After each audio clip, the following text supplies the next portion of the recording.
As-tu déjà regardé ton compte en banque avec ce nœud au ventre, payer une facture d'une main tremblante, ou compter les jours avant la fin du mois en te disant « Seigneur, est-ce que l'abondance est seulement pour quelques privilégiés ?» Peut-être travailles-tu dur, prias-tu sincèrement, et pourtant, tu vois du manque, des dettes, de l'essoufflement. Écoute-moi bien. Dans le royaume, l'abondance n'est pas un hasard, c'est une conséquence. Elle n'est pas d'abord un montant, c'est un gouvernement. Elle n'est pas seulement de l'argent, c'est la suffisance, la paix et l'utilité pour toute bonne œuvre. Voici notre fondation. Cherchez d'abord le royaume et sa justice, et toutes ces choses vous seront données par-dessus. Évangile selon Matthieu, chapitre 6, verset 33. Jésus ne propose pas une amulette, il révèle un ordre. Quand l'ordre du royaume précède, l'abondance suit. Quand l'ordre est ignoré, la course après toutes ces choses devient une poursuite épuisante. La promesse est claire, la loi spirituelle est simple. L'ordre attire la provision. Le succès est prévisible, l'échec aussi. Le problème n'est donc pas seulement dans les chiffres, il est dans les systèmes intérieurs et les priorités. Beaucoup veulent la récolte sans semence, la promotion sans gestion, la multiplication sans fidélité. On confond l'abondance avec l'accumulation. On cherche la bénédiction sans chercher le bénisseur. Résultat, agitation, comparaison, gaspillage, dettes émotionnelles et financières. Mais aujourd'hui, la parole vient remettre les axes. Dieu n'est pas contre l'abondance, il est contre l'idolâtrie. Il n'oppose pas la spiritualité et la prospérité. Il unit la justice et la gestion.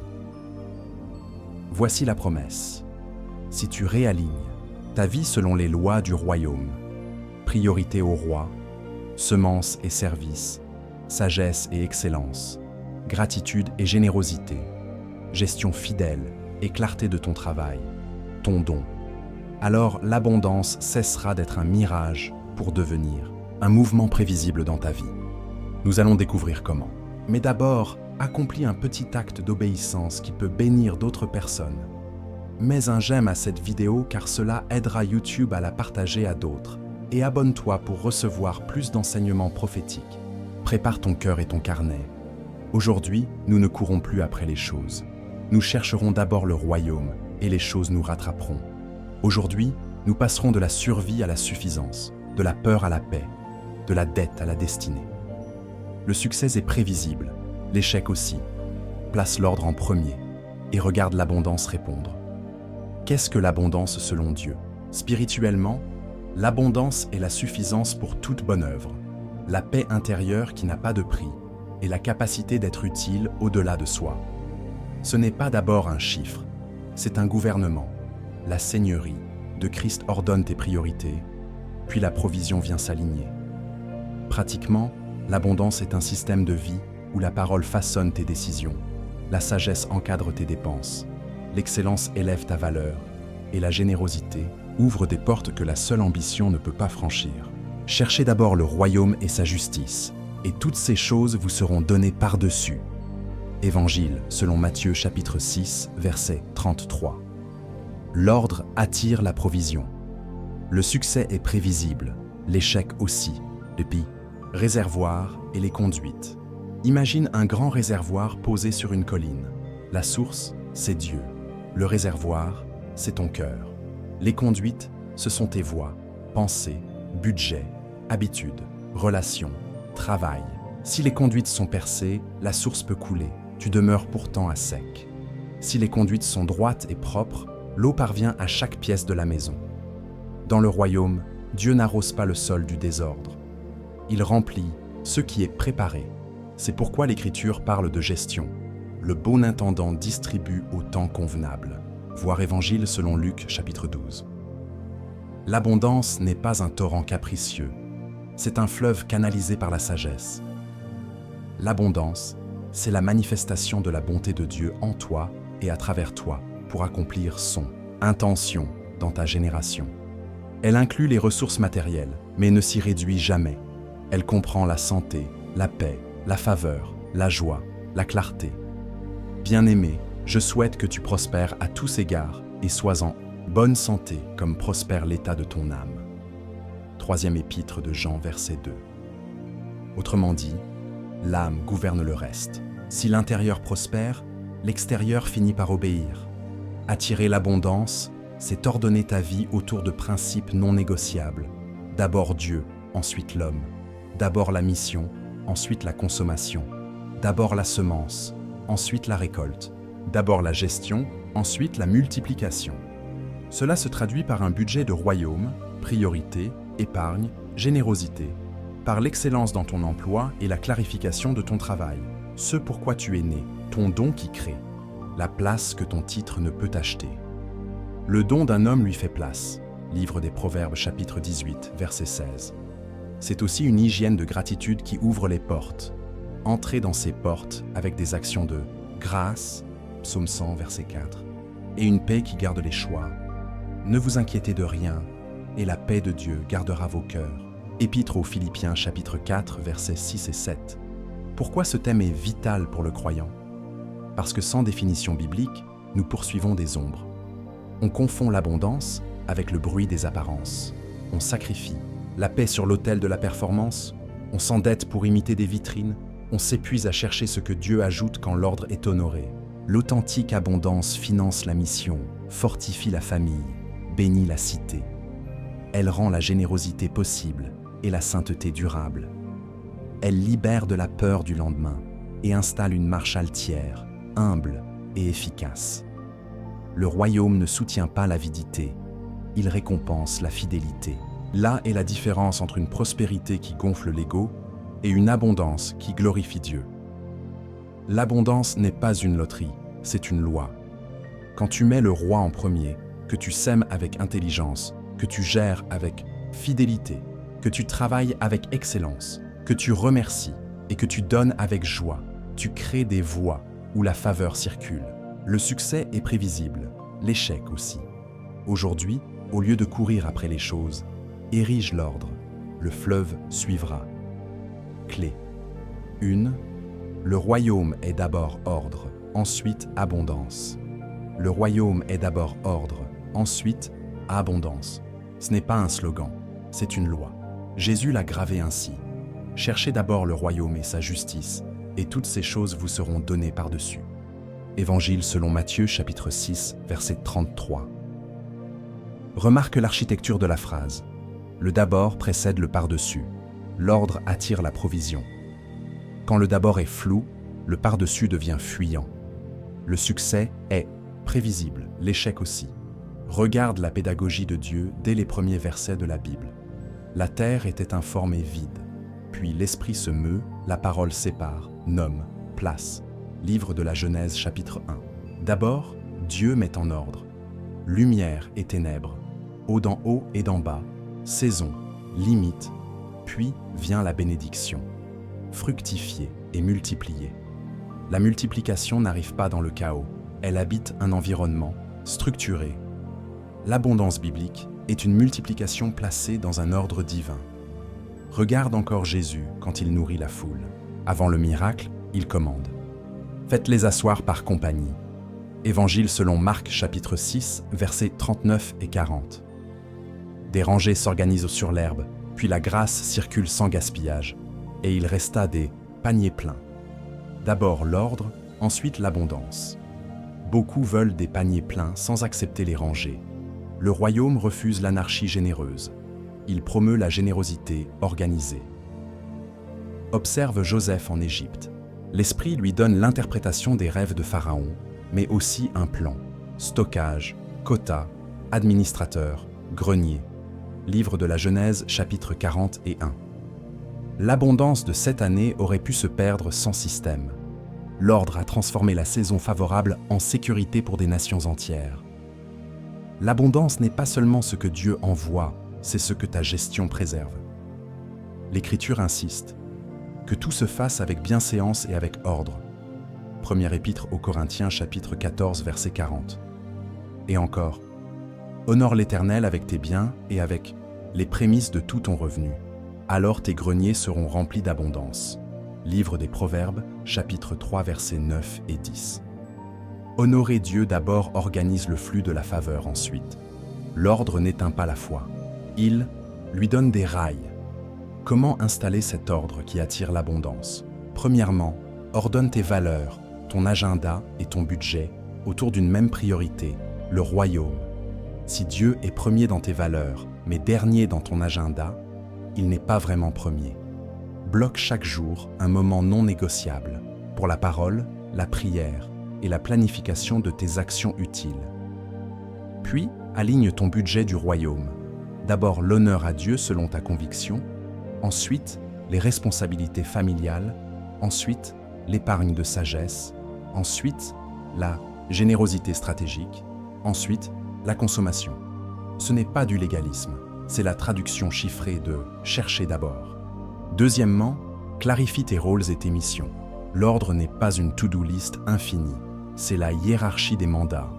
Dieu, famille, travail, service. Écris ce que Dieu t'appelle à bâtir cette saison. Simplifie. Dis non au superflu pour dire oui à l'essentiel. Par la sagesse, une maison se bâtit, par l'intelligence, elle s'affermit, et par la science, les chambres se remplissent de tout bien précieux. Livre des Proverbes, chapitre 24, versets 3 et 4. L'abondance remplit ce que la sagesse a bâti. Troisièmement, distingue ton emploi et ton travail. Ton emploi, c'est ce pourquoi l'on te paye. Ton travail, c'est ce pourquoi tu es né. L'ordre du royaume ne sacrifie pas ton travail sur l'autel d'un emploi qui est ton don. Réserve chaque jour un créneau, même court, pour développer ton don. La compétence qui crée la place que ton titre ne peut acheter. Le don d'un homme lui fait place. Livre des Proverbes, chapitre 18, verset 16. L'abondance aime les vases utiles. Quatrièmement, mets de l'ordre dans tes voies financières. Liste tes sorties, coupe les fuites, renégocie, règle tes dettes avec un plan simple et constant. Établis des enveloppes claires, honneur à Dieu, obligations, épargne de sagesse, générosité, vie. La plainte ne remplace jamais un budget, mais la gratitude l'oxygène. Entrez dans ces portes avec des actions de grâce. Psaume 100, verset 4. La gratitude te garde du gaspillage déguisé en compensation. Cinquièmement, installe des systèmes d'excellence. L'abondance suit la fiabilité. Arrive à l'heure, rend un travail propre, communique clairement, tient parole. Celui qui est fidèle dans les petites choses est fidèle aussi dans les grandes. Évangile selon Luc chapitre 16 verset 10. La faveur divine aime s'appuyer sur des habitudes humaines solides. Le ciel n'est pas avare, il est précis. Sixièmement, protège ta paix comme un gouvernail. La paix n'est pas une décoration, c'est un arbitre pour décider. Quand un choix financier ou professionnel te retire la paix après prière, ralentis. L'ordre du royaume ne te presse pas dans la confusion. Ne vous inquiétez de rien, et la paix de Dieu gardera vos cœurs et vos pensées. Épître aux Philippiens chapitre 4, versets 6 et 7. La paix garde les greniers autant que les cœurs. Septièmement, crée des canaux de générosité. La générosité désencombre et aligne. Choisis des causes claires, sème avec joie, mesure l'impact. Celui qui sème abondamment moissonnera abondamment. Deuxième épître aux Corinthiens, chapitre 9, verset 6. L'ordre fait de la générosité une stratégie et non une émotion passagère. Regarde la promesse dans la bouche de Jésus. Lorsque le royaume est d'abord, toutes ces choses deviennent des conséquences. Ce ne sont plus des idoles poursuivies, mais des servantes qui accompagnent la mission. L'ordre est le nid, l'abondance est l'oiseau. Si tu construis le nid, l'oiseau se posera. Le succès est prévisible, l'échec aussi. L'ordre d'aujourd'hui prépare l'abondance de demain. Écrivez-le et répétez-le maintenant. J'établis l'ordre du royaume d'abord, et l'abondance me trouve ensuite. Le succès est prévisible, l'échec aussi. J'aligne mes valeurs, mon agenda et mon budget pour servir la mission de Dieu. Clé 2. La semence précède la récolte. Dans le royaume, rien de durable ne pousse sans semence. Dieu a inscrit une loi dans la création et dans l'alliance. La semence précède la récolte. Après le déluge, il affirme que, tant que la terre subsistera, semailles et moissons, froid et chaleur, été et hiver, jour et nuit ne cesseront point. Livre de la Genèse, chapitre 8. Autrement dit, l'abondance n'est pas une chance, c'est une conséquence. L'apôtre avertit, on ne se moque pas de Dieu. Ce qu'un homme sème, il le récoltera aussi. Épître aux Galates. Chapitre 6. Le succès est prévisible, l'échec aussi. Ta moisson suit la qualité, la quantité, le lieu et la constance de tes semences. Beaucoup prient pour une récolte financière en négligeant les semences invisibles. Or, dans le royaume, on sème au moins de 4 manières. On sème des paroles, on sème du travail, on sème du temps, on sème des ressources. Tes paroles sont des graines. La mort et la vie sont au pouvoir de la langue. Livre des Proverbes chapitre 18. Sèmes-tu la plainte ou la gratitude? Tes actions sont des semences, excellence, intégrité, fiabilité. Tes relations reçoivent aussi des semences, écoute, service, pardon. Et bien sûr, tes finances deviennent semences quand tu les confies à Dieu avec foi et stratégie. Celui qui sème chichement moissonnera chichement, et celui qui sème largement moissonnera largement. Mais la même Écriture promet aussi que Dieu peut vous combler de toute grâce, afin que, possédant toujours en toutes choses de quoi satisfaire à tous vos besoins, vous ayez encore en abondance pour toute bonne œuvre. Deuxième épître. Aux Corinthiens chapitre 9. La générosité du royaume n'appauvrit pas, elle canalise la faveur. Regarde Jésus, si le grain de blé tombé en terre ne meurt, il reste seul, mais s'il meurt, il porte beaucoup de fruits. Évangile, selon Jean chapitre 12. La semence travaille cachée avant de parler haut. Entre l'enfouissement et la moisson, il y a le temps et la fidélité. C'est pourquoi Paul ajoute « Ne nous lassons pas de faire le bien, car nous moissonnerons au temps convenable si nous ne nous relâchons pas. » Épître aux Galates chapitre 6. La loi est double, semer correctement, persévérer patiemment. Considère Isaac en temps de famine. L'Écriture note qu'il sema dans le pays et que Dieu le fit prospérer. Le détail clé n'est pas l'arithmétique, c'est l'obéissance. Il sème parce que Dieu l'a planté là. Dans le royaume, on ne sème pas seulement des graines, on sème dans le bon champ. Une bonne semence versée au mauvais sol produit des frustrations. Une semence ordinaire placée dans le sol, mandatée par Dieu, produit des résultats extraordinaires. D'où cette prière sage. Seigneur, montre-moi où semer, quoi semer, quand semer. Passons à la pratique avec 4 principes simples. Premier principe, la clarté du champ.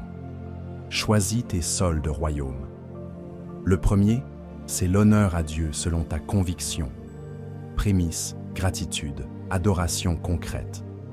Le second, c'est la famille et la mission que Dieu t'a confiée. Le troisième, c'est la douleur réelle que ton don est appelé à soulager dans ta génération. Là où il y a mission, il y a un champ. L'abondance aime les sols clairs. Deuxième principe, la qualité de la semence. Donne à Dieu ce qui a de la valeur pour toi, pas ce qui traîne. Dans ton travail, sème l'excellence plutôt que l'à peu près. Dans tes relations, sème l'honnêteté plutôt que la flatterie. Dans tes finances, sème l'intention plutôt que les restes. Honore l'Éternel avec tes biens et avec les prémices de tout ton revenu. Alors tes greniers seront remplis d'abondance. Livre des Proverbes, chapitre 3. Les prémices parlent d'ordre et de priorité. Troisième principe, la mesure et la régularité. Mieux vaut une semence constante qu'un geste sporadique et spectaculaire. La pluie de bénédiction arrose les sillons de la fidélité. Établis une mesure de générosité, une mesure d'excellence professionnelle, une mesure de service hebdomadaire. La régularité construit des sillons où la faveur circule. Souviens-toi, donnez, et il vous sera donné.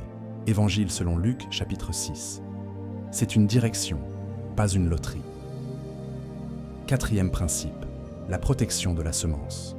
Le sol de ton cœur doit rester humble et reconnaissant. La plainte est un sel qui stérilise les champs. La gratitude ouvre les portes. Psaume 100. Protège aussi la semence par la gestion. Si Dieu augmente tes ressources, mais que tes conduites sont percées, la moisson se perd. La générosité n'exclut jamais la sagesse. Budget, priorité, réserve, investissement utile. Le royaume n'encourage pas l'avidité. Il récompense la fidélité. Et n'oublie pas la dimension prophétique de la semence. Semer, c'est parler au futur. Chaque heure d'apprentissage, chaque mail rendu avec excellence, chaque service discret, chaque offrande donnée avec joie est une phrase écrite dans la saison à venir. Tu n'achètes pas Dieu, tu épouses ses lois. Quand tes semences s'alignent avec son cœur, ses saisons s'alignent avec ta vie. Peut-être dis-tu, j'ai semé, mais je ne vois rien. 2 réponses. D'abord, vérifie le sol et la gestion. Sèmes-tu là où Dieu t'a placé? Protèges-tu tes flux par l'ordre? Ensuite, refuse la lassitude. Entre la semaille et la moisson, il y a un temps convenable. La graine travaille pendant que tu dors, pourvu que tu gardes la paix et l'obéissance. Le succès est prévisible, l'échec aussi. La semence correcte, au bon endroit, gardée par la fidélité, finit par parler. Aujourd'hui, sanctifie tes semences, tes mots, ton travail, ton temps, tes ressources. Écris un plan simple. À qui je rends honneur? Quel champ je sers? Quelle mesure je fixe? Comment je protège la graine? Puis marche avec joie. La terre de Dieu sait répondre aux semeurs du royaume. Écrivez-le et répétez-le maintenant.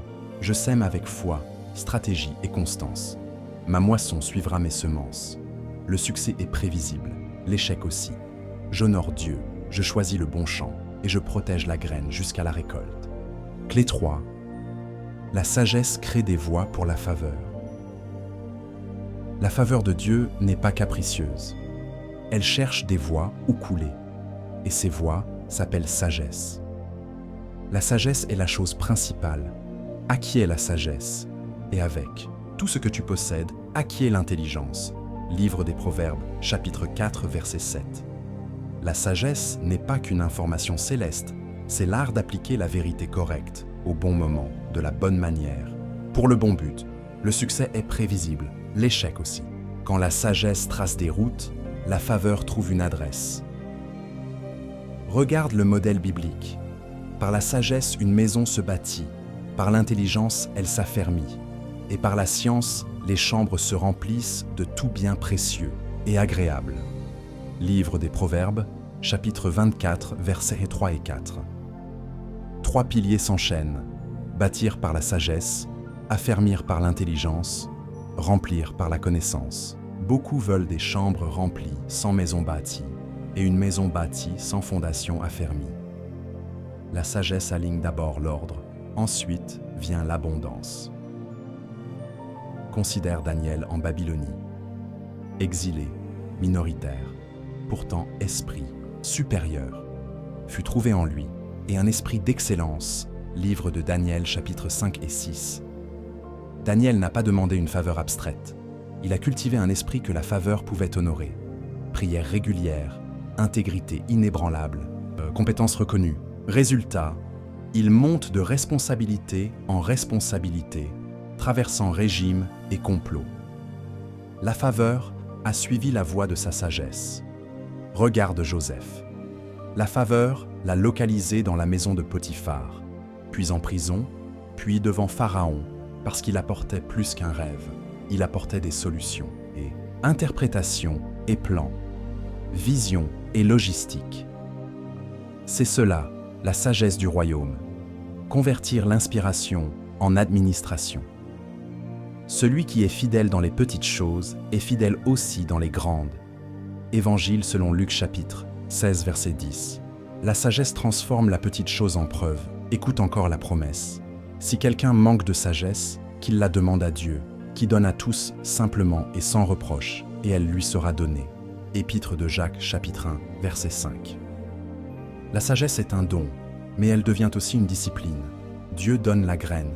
À toi de la cultiver jusqu'au fruit. Comment la sagesse crée-t-elle des voies pour la faveur dans ta vie?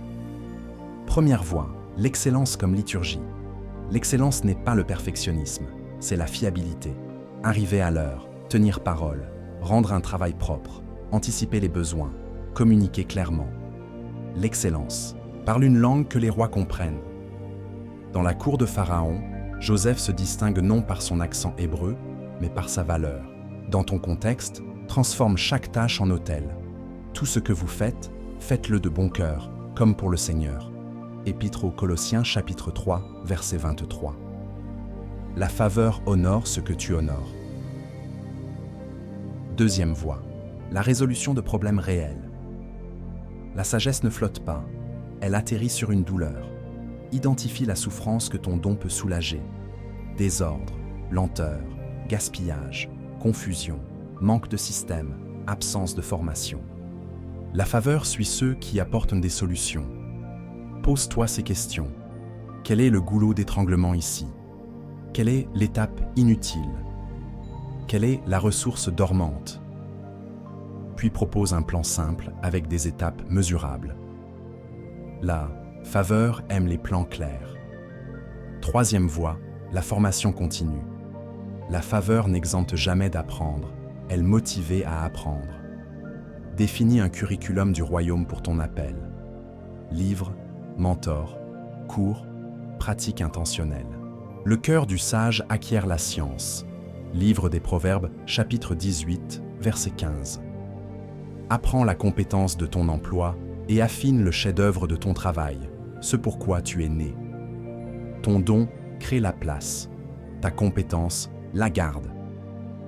Quatrième voie, l'intégrité comme infrastructure. La faveur est un poids.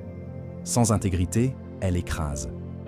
Refuse le gain rapide, les arrangements flous, les demi-vérités. Mieux vaut peu avec justice que de grands revenus avec l'injustice. Livre des Proverbes, chapitre 16, verset 8.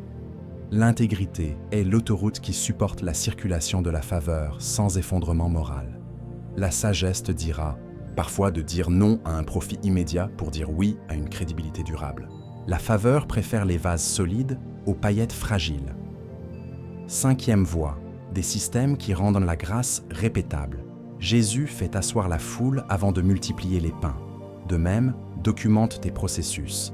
Crée des listes de contrôle. Planifie tes semaines. Mets en place un budget simple, un calendrier de prière et d'apprentissage. Ce que tu systématises, tu le stabilises. La faveur aime se poser là où elle n'est pas gaspillée. Sixième voie, la communication de grâce et de vérité. La sagesse sait parler au roi et aux voisins, aux clients et aux collègues. Elle allie eau, clarté et bienveillance. Que votre parole soit toujours accompagnée de grâce, assaisonnée de sel. Épître aux Colossiens, chapitre 4, verset 6. Une idée excellente mal communiquée meurt. Une parole de paix bien formulée ouvre des portes verrouillées. La faveur voyage sur les ponts de tes mots. Septième voie, la paix comme arbitre stratégique. Ne confonds pas panique et urgence. Après prière, si la paix se retire, ralentis. La sagesse ne court pas après toutes les opportunités. Elle choisit celle que la paix autorise. Et la paix de Dieu gardera vos cœurs et vos pensées. Épître aux Philippiens, chapitre 4, versets 6 et 7. La faveur durable ne te fait pas perdre ton âme pour gagner le monde. Regarde enfin Jésus. Il croissait en sagesse, en stature et en grâce devant Dieu et devant les hommes. Évangile selon Luc, chapitre 2, verset 52. L'ordre est encore là. Sagesse, puis grâce. Quand la sagesse grandit, la grâce suit. Voilà la loi du royaume. La sagesse trace, la faveur circule. Si tu bâtis l'esprit d'excellence, si tu résous des problèmes réels, si tu apprends sans cesse, si tu gardes l'intégrité, si tu crées des systèmes, si tu parles avec grâce et si tu suis la paix, la faveur te trouvera, te confiera, te fera fructifier. Écrivez-le et répétez-le maintenant. Je choisis la sagesse qui trace des voies pour la faveur. J'embrasse l'excellence, l'intégrité et l'apprentissage. Je deviens une solution. Le succès est prévisible, l'échec aussi. La faveur trouve les routes que ma sagesse construit. Clé 4. La gratitude ouvre les portes, la plainte les ferme. Dans le royaume, la gratitude n'est pas une politesse pieuse, c'est une clé d'accès. Elle ouvre des portes que la force n'ouvre pas. Elle aligne l'âme avec la générosité de Dieu et elle attire une provision qui demeure. Entrez dans ses portes avec des actions de grâce, dans ses parvis avec des louanges. Célébrez-le, bénissez son nom. Psaume 100, verset 4. La géographie du temple est prophétique. On entre par la gratitude, on avance par la louange, on demeure dans la paix. Là où la plainte s'installe, les portes se referment. Le succès est prévisible, l'échec aussi. Regarde Jésus devant la foule affamée. Avant la multiplication, il rend grâce pour quelques pains et poissons, Évangile selon Jean chapitre 6. Il ne remercie pas pour une abondance visible, il remercie pour une semence insuffisante aux yeux des hommes, mais suffisante entre les mains du Père. La gratitude ne nie pas le manque, elle consacre la semence. Et le miracle suit l'ordre. Action de grâce, puis distribution, puis surplus. La plainte regarde ce qui manque et assèche. La gratitude regarde qui Dieu est et irrigue. Observe l'apôtre. Ne vous inquiétez de rien, mais en toute chose, faites connaître vos besoins à Dieu par des prières et des supplications, avec des actions de grâce. Et la paix de Dieu, qui surpasse toute intelligence, gardera vos cœurs et vos pensées en Jésus-Christ. Épître aux Philippiens chapitre 4 versets 6 et 7. La gratitude n'est pas le ruban final du cadeau. Elle est la serrure qui ouvre la paix, et la paix devient garde de ton cœur. Sans gratitude, tu pries, mais l'angoisse reste. Avec gratitude, tu pries, et un gardien se poste à la porte de ton âme. Souviens-toi aussi de l'histoire des Cres des Sicraon. 10 lépreux. Tous sont guéris. Un seul revient rendre gloire et reçoit plus qu'une guérison. Jésus prononce une parole de salut et de plénitude. Évangile selon Luc chapitre 17. La gratitude ne te donne pas seulement un bienfait, elle te donne la relation qui maintient le bienfait. Elle transforme des interventions ponctuelles en alliances durables. Pourquoi la gratitude ouvre-t-elle les portes de l'abondance? Parce qu'elle réordonne ta vision. Elle t'arrache à la mentalité de manque et installe en toi la conscience d'une source fidèle. La plainte, elle, est une théologie déguisée. Elle confesse, jour après jour, que Dieu serait avare, que la vie te doit, que rien n'est jamais assez. Cette confession crée un climat où même la bénédiction se flétrit. Oublie aucun de ses bienfaits, chante le psalmiste, puis il énumère. Il pardonne, il guérit, il délivre, il couronne, il rassasie. Psaume 103. La gratitude te remet la liste du ciel, afin que ta bouche n'amplifie plus le désert, mais l'oasis. Sur le terrain pratique, comment faire de la gratitude une voie où la faveur circule? Premièrement, pratique la liturgie des premiers mots. Au réveil, avant l'écran, prononce 3 actions de grâce spécifiques. Pour la respiration, pour la présence de Dieu, pour une grâce concrète d'hier. Nommer, c'est fixer. Tu éduques ton âme à regarder ce que Dieu fait déjà. Cette liturgie réoriente ta journée. La gratitude devient le gouvernail de tes pensées. Deuxièmement, crée un journal de moisson. Chaque soir, écris 3 signes, même petits, de la bonté de Dieu. Une porte, une paix, une idée, une protection, une relation. La mémoire humaine fuit, le journal scelle. Au jour de pression, tu relis, et la foi se souvient que Dieu est. Une constance, pas un éclair. Troisièmement, convertis la gratitude en geste. Dis merci à haute voix à une personne. Rembourse une dette avec respect. Honore Dieu par un acte de générosité mesurable. La gratitude qui parle mais ne donne jamais devient une formule. Dans le royaume, dire merci, c'est aussi servir. La générosité est la langue que l'abondance comprend. Quatrièmement, discipline ta bouche. Décide qu'aucune plainte ne sortira sans une contre-déclaration de vérité.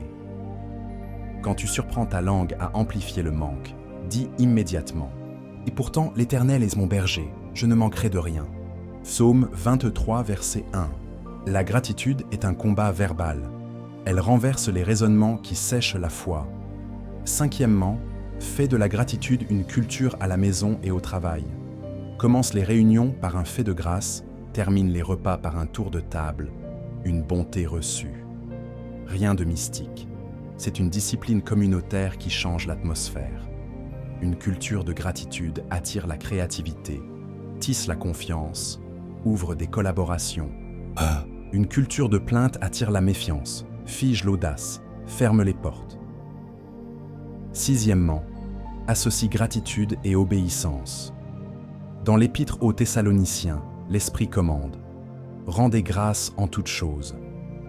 Cela ne signifie pas approuver tout, mais reconnaître la main de Dieu au milieu de tout, puis obéir à la prochaine instruction.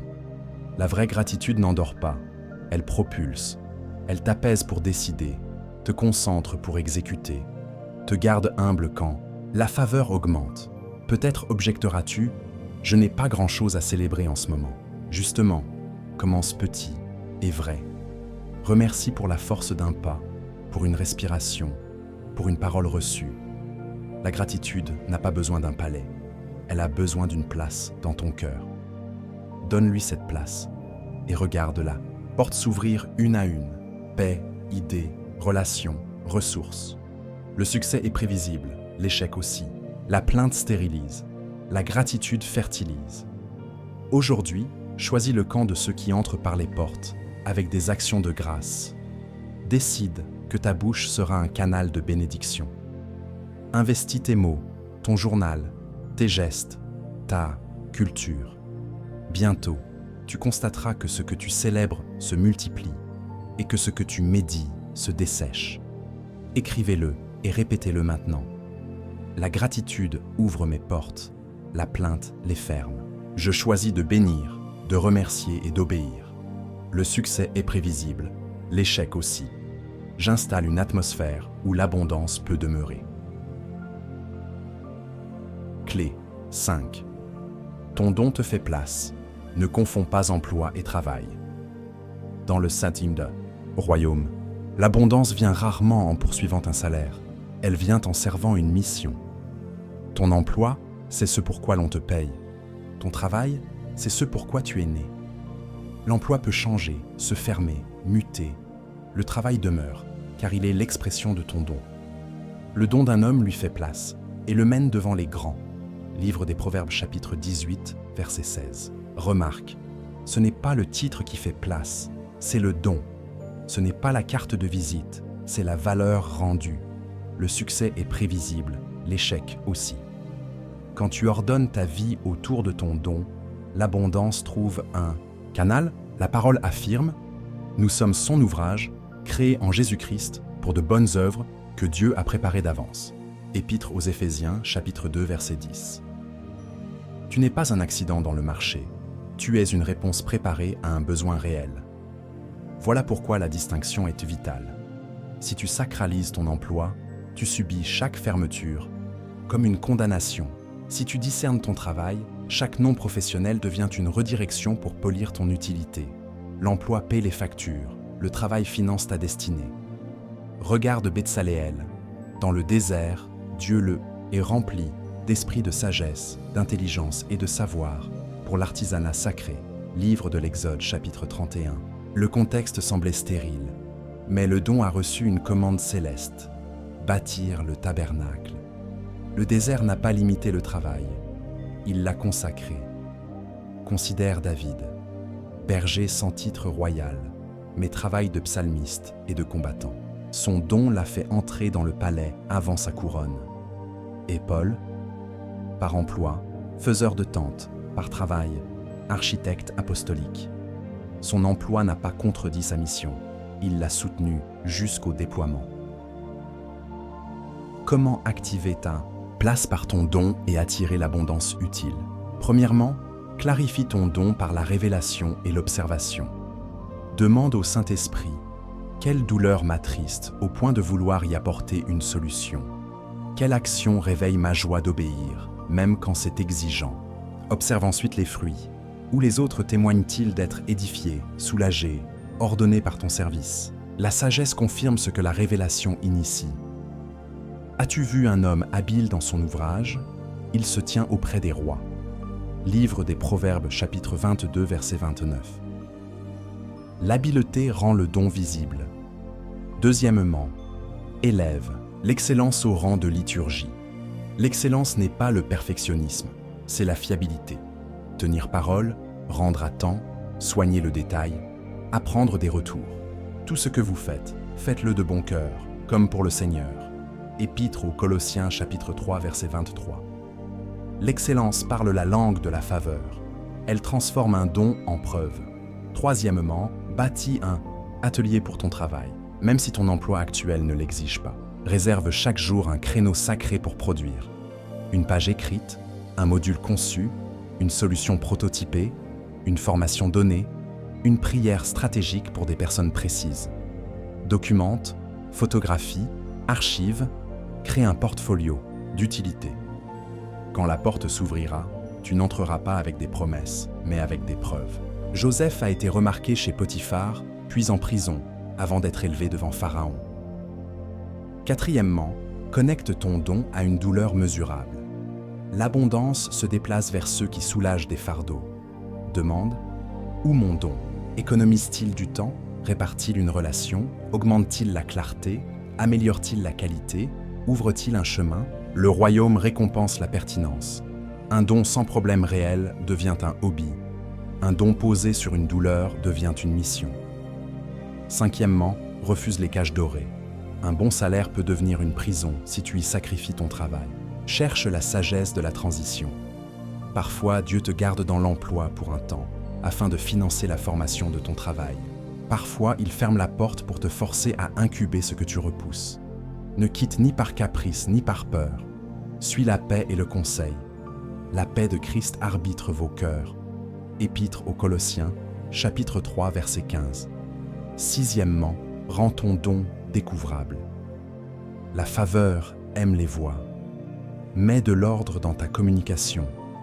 Une page claire de présentation. Des exemples concrets. Des témoignages. Un moyen simple de te contacter. Daniel n'a pas cherché la scène, mais sa réputation l'a précédé. On trouva en lui un esprit supérieur. Livre de Daniel chapitre 6. Ta clarté sera ton ambassadeur. Septièmement, honore le principe, ton don, puis ta rémunération. Serre d'abord la main au service, ensuite au salaire.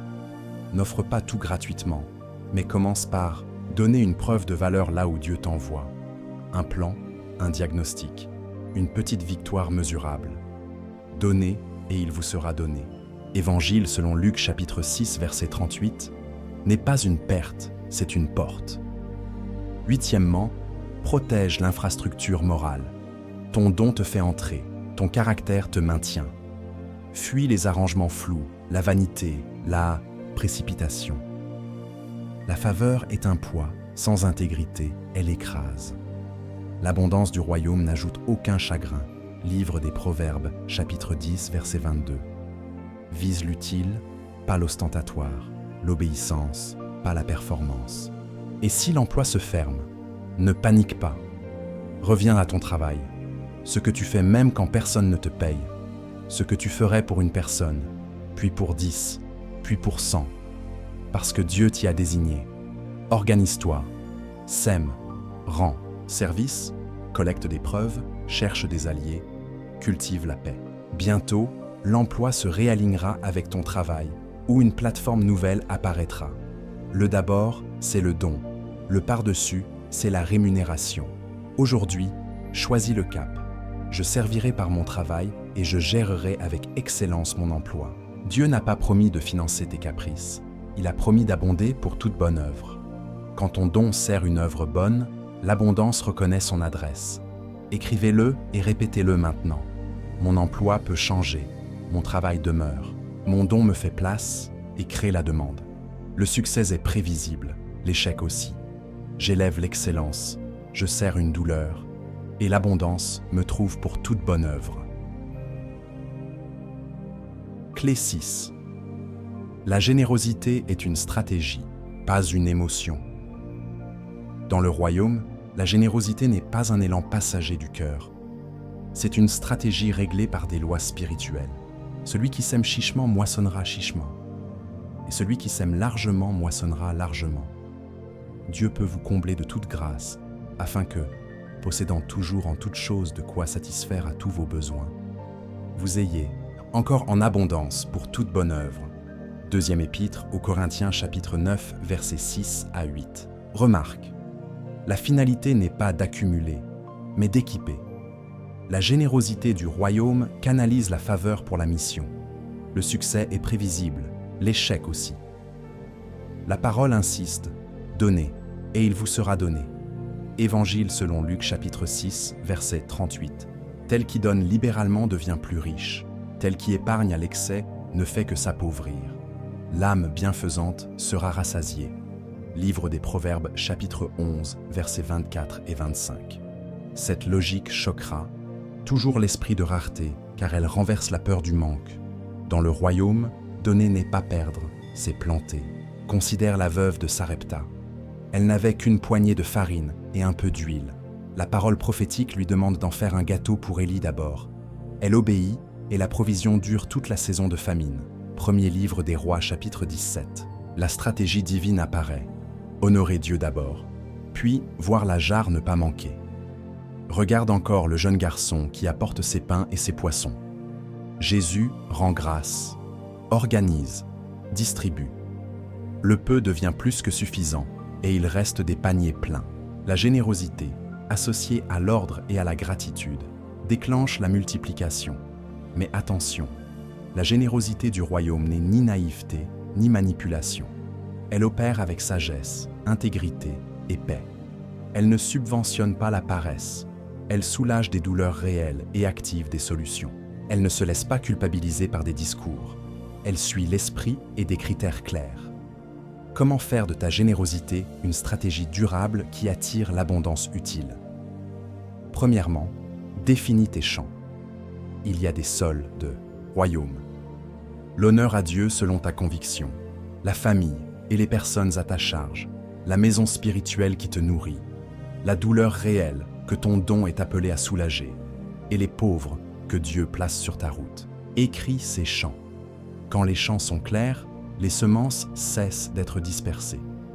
Deuxièmement, fixe une mesure et une cadence. Mieux vaut une mesure constante qu'un geste épisodique.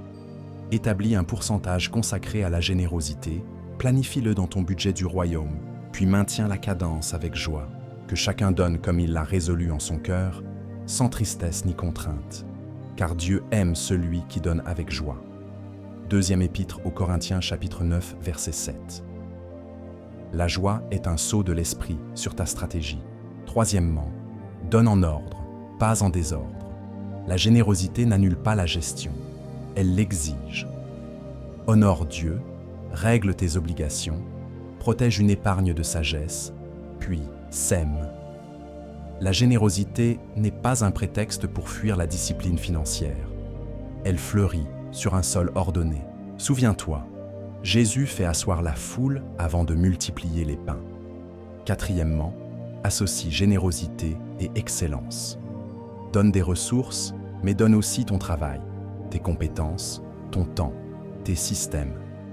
Parfois, la meilleure semence pour quelqu'un n'est pas un billet, c'est un plan, une formation, une connexion. Pierre dit à l'infirme, « Je n'ai ni argent ni or, mais ce que j'ai, je te le donne. » Puis, il le relève au nom de Jésus. Dans le royaume, on donne ce qui guérit vraiment. Cinquièmement, garde des frontières saines. La générosité ne doit pas devenir un sauvetage chronique qui entretient la dépendance. Donne en cherchant la transformation, pas seulement la tranquillisation. Pose des questions. Ce don résout-il une cause ou seulement un symptôme? Existe-t-il un plan pour que la personne se relève? Ai-je la paix de l'esprit? Quand la paix se retire, ralentis. Que la paix de Christ arbitre vos cœurs. Épître aux Colossiens, chapitre 3, verset 15. Sixièmement, sème dans la discrétion, récolte dans la paix. Jésus enseigne de donner dans le secret. Le Père, qui voit, récompense. La générosité qui cherche l'estrade s'évapore. Celle qui cherche la face de Dieu s'enracine. Résiste aux manipulations émotionnelles. Fuis les promesses de retour miraculeux, déconnectées des Écritures. Garde tes yeux sur le motif. Aimer Dieu, servir l'homme, avancer la mission. Septièmement, mesure l'impact et rends grâce. Tiens un journal des semences et des moissons, portes ouvertes, idées reçues, collaborations nées, paix accrue. La mémoire de la bonté de Dieu fertilise la suite. Et quand la provision augmente, élargis tes conduites. Plus d'ordre, plus d'excellence, plus de générosité, plus de contrôle de soi. L'abondance ne doit pas amplifier la consommation. Elle doit accroître l'utilité. N'oublie pas Cornélius. Ses aumônes et ses prières sont montées devant Dieu et se sont souvenus. Livre des Actes, chapitre 10. La générosité laisse une trace dans le ciel. N'oublie pas Tabitha. Sa charité envers les pauvres a suscité des témoignages qui ont entouré son miracle. La générosité écrit une histoire que Dieu aime prolonger. Peut-être te dis-tu, je donnerai quand j'aurai plus. Commence maintenant à ta mesure, avec joie. La générosité n'attend pas une saison idéale. Elle crée des saisons. Elle te délivre de la peur, guérit ton rapport à l'argent et ouvre des portes de faveur, de relations et d'idées. Le succès est prévisible, l'échec aussi. Si tu rends ta générosité stratégique, elle deviendra systématique et l'abondance te trouvera utile. Écrivez-le et répétez-le maintenant. Ma générosité est une stratégie, pas une émotion. Je sème avec joie, en ordre et avec sagesse, pour toute bonne œuvre. Le succès est prévisible, l'échec aussi. Je suis un canal, pas un réservoir. Clé 7. La gestion fidèle attire la multiplication. Dans le royaume, Dieu multiplie rarement le désordre. Il multiplie ce qui est gardé, compté, orienté. La gestion n'étouffe pas la foi. Elle lui construit des réservoirs. Jésus l'affirme sans détour. Celui qui est fidèle dans les petites choses est fidèle aussi dans les grandes. Évangile selon Luc chapitre 16 verset 10. Et dans la parabole des talents, le maître célèbre les intendants qui font fructifier et reprend celui qui enterre. Évangile selon Matthieu chapitre 25. Remarque la logique. Fidélité, confiance accrue, multiplication. Le succès est prévisible, l'échec aussi. La Bible ne confond pas piété et négligence. Connais bien l'état de tes brebis, prends soin de tes troupeaux. Livre des Proverbes, chapitre 27, verset 23. Autrement dit, sache ce que tu as, où cela va, pourquoi cela sort, comment cela sert. Beaucoup prient pour l'abondance, tout en laissant des fuites invisibles. Achats impulsifs, abonnements oubliés, projets non terminés, temps dispersé, relations consommées au lieu d'être cultivées. La gestion fidèle commence par fermer les fuites pour que la pluie ne se perde pas. Regarde Joseph. La faveur de Dieu reposait sur lui. Mais ce n'est pas un miracle aléatoire qui a nourri l'Égypte. C'est une administration inspirée. Plan de collecte, grenier, quota, intendant. 7 années d'abondance auraient pu devenir 7 années de gaspillage. La gestion a converti la saison favorable en sécurité pour des nations entières. Regarde Jésus nourrissant les foules. Il fait asseoir, il classe, on ramasse les morceaux afin que rien ne se perde. Dans les mains du royaume, la gestion est une liturgie qui honore la provision. Concrètement, comment la gestion fidèle attire-t-elle? La multiplication, premièrement, prend ta place d'intendant, pas de propriétaire. À l'Éternel la terre est ce qu'elle renferme. Psaume 24, verset 1. Tu n'es pas le propriétaire absolu, tu es l'intendant d'un bien confié pour une mission. Cette posture change tout. Tu ne dépenses plus pour impressionner, tu orientes pour servir. Chaque ressource devient une semence en attente de mandat. Deuxièmement, écris un budget du royaume simple et vivant. Classe tes flux dans un ordre prophétique. Honneur à Dieu selon ta conviction. Responsabilité familiale. Épargne de sagesse. Générosité stratégique. Consommation. Le budget n'est pas une prison, c'est une boussole. Les projets de l'homme diligent ne mènent qu'à l'abondance. Livre des Proverbes, chapitre 21, verset 5. Sans projet, l'argent devient un maître capricieux. Avec projet, il devient un serviteur. Troisièmement, institue une revue hebdomadaire. 1 heure fixe, même courte. Tu regardes tes dépenses, tu ajustes, tu remercies, tu planifies. Note ce qui fuit, ce qui fructifie, ce qui doit cesser. Cette petite fidélité empêche les grandes hémorragies. Dans la parabole, c'est parce que les serviteurs rendent compte que la promotion arrive. Le royaume récompense les comptes rendus. Quatrièmement, transforme ton temps en capital. La gestion n'est pas que financière, elle est temporelle. Fais l'audit de tes journées. Combien d'heures pour ton emploi, pour ton travail, ton si. Donne pour la famille, pour la parole et la prière, pour le repos. Coupe les heures stériles, installe des blocs sacrés pour ton travail. L'abondance aime les agendas ordonnés. Cinquièmement, crée des systèmes qui rendent la grâce répétable. Liste de contrôle, calendrier de projet, dossier clair, modèle prêt à l'emploi, procédure simple.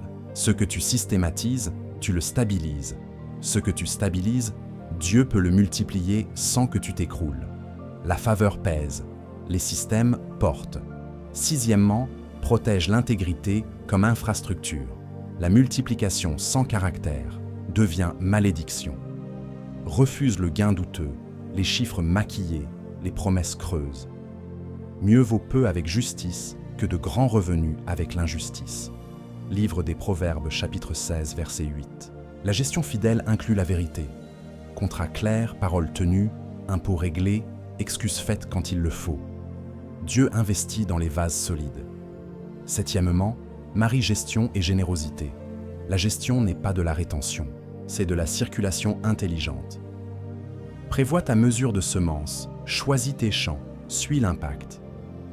Quand Dieu augmente, élargis tes conduites. Plus de clarté, plus d'excellence, plus de générosité, plus d'épargne utile. La gestion correcte amplifie le bien que la générosité libère. Huitièmement, avance par petites fidélités mesurables. Règle une dette après l'autre. Termine un projet après l'autre. Fidélise un client après l'autre. Maîtrise une compétence après l'autre. Les grandes moissons sont la somme de petites rangées patiemment semées. Ne méprise pas. Le petit, c'est le langage de Dieu pour tester l'élévation. Neuvièmement, laisse la paix arbitrer tes grandes décisions. Une proposition qui exige de renier la parole, de bâcler la maison, d'exploser ton repos, n'est pas une opportunité, c'est une tentation rentable. Après prière, si la paix se retire, ralentis. La gestion fidèle protège la paix comme on protège un coffre. Et si tu as mal géré hier, ne t'enterre pas avec le serviteur craintif. Reviens avec vérité, confesse à Dieu, demande conseil, dresse un plan simple, commence petit, persévère. Dieu ne confie pas plus pour te punir, mais quand tu fidélises le peu, il augmente le mandat. La parabole se termine ainsi. C'est bien, bon et fidèle serviteur, entre dans la joie de ton maître. La gestion fidèle ne produit pas seulement plus, elle produit la joie de celui que tu sers. Aujourd'hui, fais ce pas prophétique. Écris tes comptes, ferme une fuite, crée un système, termine un dossier, honore une facture, sème avec stratégie. Tu viens d'installer un rail. Et sur ce rail, la multiplication aura où rouler. Le succès est prévisible, l'échec aussi. La gestion fidèle attire la multiplication comme un aimant attire le métal. Écrivez-le et répétez-le maintenant. Je suis intendant, pas propriétaire. Je gère avec vérité, je rends compte avec joie, et Dieu multiplie ce que je protège. Le succès est prévisible, l'échec aussi. Ma fidélité attire la multiplication. Regarde Joseph. L'Égypte traverse l'abondance, puis la disette. Dieu ne lui donne pas seulement un rêve, il lui donne une sagesse d'intendant. Joseph organise, stocke, compte, nomme des administrateurs, ouvre et ferme les greniers au temps convenable. Résultat, des nations sont préservées, les familles survivent, le plan de Dieu avance. Voilà l'abondance selon le royaume. Une provision placée dans l'ordre. Le succès est prévisible, l'échec aussi. Là où il y a gestion fidèle, la multiplication devient inévitable. Regarde Salomon, il ne demande pas la richesse, il demande la sagesse pour gouverner le peuple.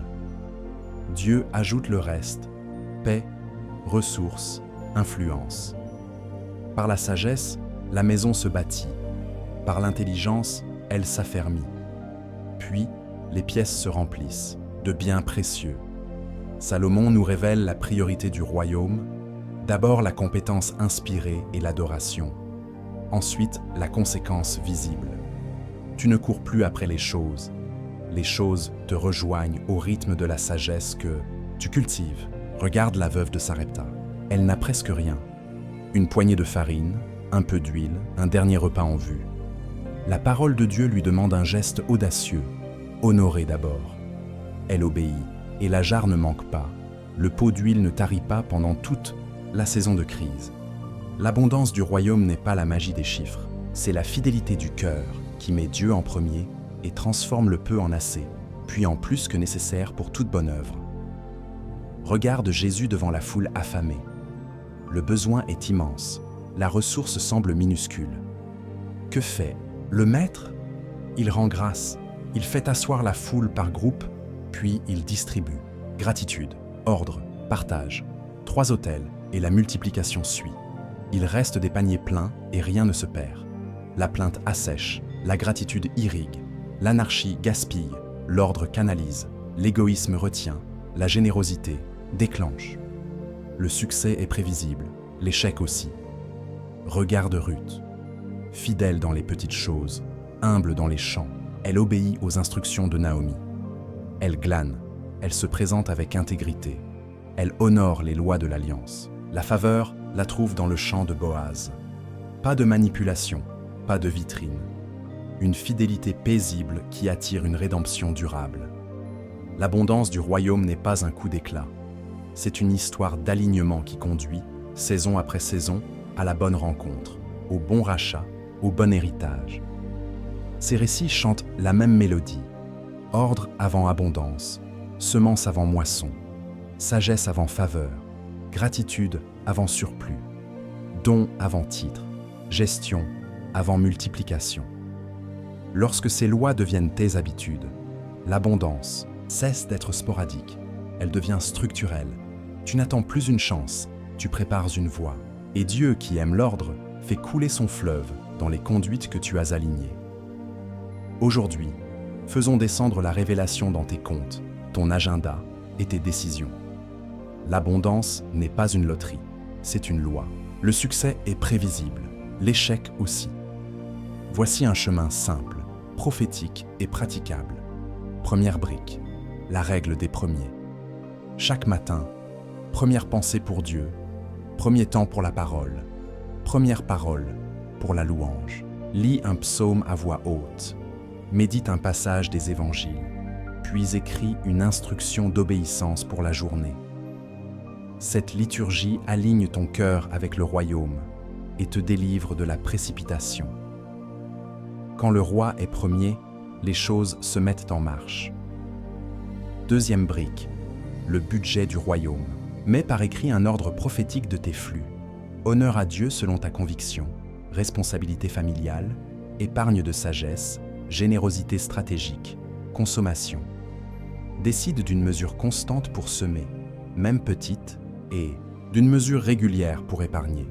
Le budget n'est pas une prison, c'est une boussole qui tourne tes ressources vers la mission, pas vers le mirage. Troisième brique, la revue hebdomadaire. Choisis un jour fixe. Pendant une courte heure, tu regardes tes dépenses. Tu remercies pour chaque signe de faveur. Tu ajustes ce qui fuit. Tu planifies la semaine. Note 2 fuites à fermer et 2 sillons à creuser. Cette constance empêche les grandes hémorragies et installe une paix mesurable. Quatrième brique, l'assainissement des fuites.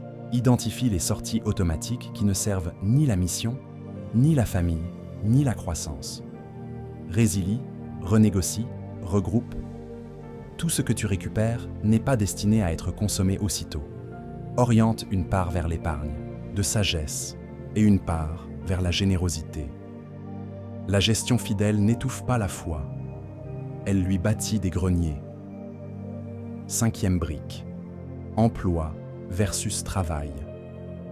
Ton emploi paie les factures, ton travail finance ta destinée. Réserve chaque jour un créneau sacré pour ton don. Produire un module, écrire une page, prototyper une solution, servir un client, prier stratégiquement pour des personnes clés. Documente tout dans un portfolio d'utilité. Lorsque la porte s'ouvrira, tu entreras avec des preuves, pas seulement avec des promesses. Sixième brique, la stratégie de semence. Écris noir sur blanc tes champs de générosité. Honneur à Dieu, maison spirituelle, famille et charge, pauvre sur ta route, causes alignées à ta mission. Fixe une cadence et garde la joie. Souviens-toi, la générosité est une stratégie, pas une émotion. Elle ouvre des portes de relations, d'idées et de faveurs que l'avidité ne peut pas forcer. 7e brique. L'excellence comme liturgie. L'excellence n'est pas le perfectionnisme, c'est la fiabilité. Arriver à l'heure, rendre un travail propre, tenir parole, anticiper, communiquer clairement. Transforme chaque tâche en offrande. Tout ce que vous faites, faites-le de bon cœur, comme pour le Seigneur. La faveur reconnaît la valeur, et l'abondance aime les vases utiles. 8e brique, la gratitude systématique. Matin et soir, pratique la triple reconnaissance. 3 raisons précises de dire merci. Tiens un journal de moisson où tu relèves porte, protection, idées, collaboration.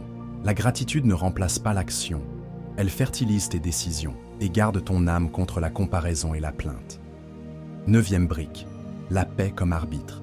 Avant toute décision majeure, investissement, partenariat, changement d'emploi, prie, rends grâce, demande conseil, puis écoute la paix. Si la paix se retire, ralentit. La bonne chose au mauvais moment devient une mauvaise chose. Le royaume ne te presse jamais dans la confusion. 10e brique, la règle de réparation. Si tu as mal géré hier, ne te cache pas. Dans un délai court, fais 4 gestes. Confesse à Dieu, parle à un conseiller mûr, écris un plan simple, pose un acte contraire à l'ancienne voie, régler une facture, clôturer un abonnement, honorer un engagement. Tu ne payes pas ton passé, tu restaures ta trajectoire. Jour 1. Consacre tes premiers à Dieu et écris une intention d'obéissance. Jour 2. Dresse ton budget du royaume et isole une petite mesure de semences et d'épargne. Jour 3. Ferme 2 fuites concrètes. Jour 4. Produis une preuve de ton don et ajoute-la à ton portfolio. Jour 5. Pratique une générosité stratégique envers une douleur réelle. Jour 6. Fais une revue courte et célèbre 3 signes de faveur. Jour 7. Repos, louange, gratitude et écoute de l'instruction suivante, déclaration de communauté. Scelle par la bouche et inscris-le en commentaire. Je cherche d'abord le royaume, je gère fidèlement et l'abondance me trouve pour servir. Et n'oublie pas, mets un j'aime à cette vidéo car cela aidera YouTube à la partager à d'autres. Et abonne-toi pour recevoir plus d'enseignements prophétiques. Écoute, bien-aimé, Am Samson. L'abondance du royaume n'est pas un mirage devant toi. C'est un fleuve qui coule vers toi lorsque tes conduites sont droites. Aujourd'hui, je proclame que la peur du manque quitte ton cœur, que la sagesse s'assied à ta table, que la grâce ouvre des portes et que la paix arbitre tes choix. Je déclare que tu passes de la survie à la suffisance, puis de la suffisance à l'utilité pour toute bonne œuvre. Le succès est prévisible, l'échec aussi. Tu installes l'ordre et l'abondance répond. Je parle à tes mains. Elles ne seront plus crispées par la rareté. Elles seront ouvertes pour recevoir et tendues pour donner. Je parle à ton esprit. Il ne sera plus dispersé. Il sera clair, créatif, discipliné. Je parle à tes voix. Elles ne seront plus fuyantes, elles seront canalisées. Que la sagesse de Joseph gouverne tes saisons. Que la demande de Salomon oriente tes prières. Que la joie de Ruth remplisse ton quotidien. Que la grâce de Jésus t'enseigne la gratitude qui précède la multiplication. Père, au nom de Jésus, je bénis cette vie. Donne la haine du désordre et l'amour de l'ordre. Accorde un cœur qui met le roi en premier, qui s'aime avec joie, qui gère avec fidélité, qui sert avec excellence.